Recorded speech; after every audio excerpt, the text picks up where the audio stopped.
మనం డైలీ వాడే చాకులు అనమాట. అంటే కొన్ని చాకులకైతే ఇలా గరుకుగా ఉంటుంది కాబట్టి ఈ చాకులకి పదునైతే పోదు. అసలు ఎప్పటికి కూడా పదునైతే పోకుండా ఉంటుంది. ఇంకా కొన్ని చాకులు ప్లెయిన్‌గా ఉంటుంది కాబట్టి వీటిని కొన్ని రోజులు వాడేసిన తర్వాత పదునైతే పోతుంది. వీటికి చాలా రకాలుగా మనం పదును పెట్టుకోవచ్చు. నేను ఇక్కడ సింపుల్ ట్రిక్ అనమాట.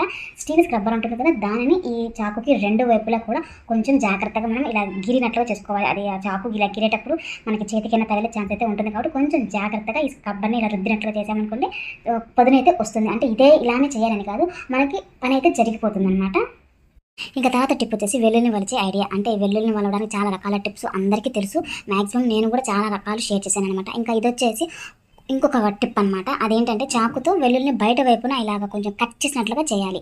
పూర్తిగా కట్ చేయట్లేదు. మనం కొంచెం చిన్న ఘాటు పెడతాం. ఆ ఘాటు పెట్టడం వల్ల పై పొట్టు అనేది ఓపెన్ అవ్వడానికి ఈజీగా ఉంటుంది. చూడండి, ఘాటు పెట్టిన వెంటనే మనం గోరుతో కొంచెం ఇలా అన్నామనుకోండి పొట్టు అనేది ఈజీగా వచ్చేస్తుంది. ఇలా మన దగ్గర ఉన్న అంటే మనము పొట్టు తీయాలి అని అనుకున్న వాటిని అన్నిటిని కూడా ఒకేసారి ఘాటు అనేది పెట్టేసి ఒలిచామనుకోండి తొందరగా వెల్లుల్లి అనేది ఒలుచుకోవచ్చు. అలానే మన వేళ్ళు కొంచెం కూడా నొప్పి లేకుండా ఉంటాయి. ఎందుకంటే ఆల్రెడీ మనం అక్కడ ఘాటు అనేది పెట్టేసాం కాబట్టి అది ఓపెన్ చేయడానికి ఈజీ అవుతుందనమాట. తప్పకుండా ఈ ట్రిప్ని ఫాలో అయ్యి వెల్లుల్లి వలవడానికి ట్రై చేయండి.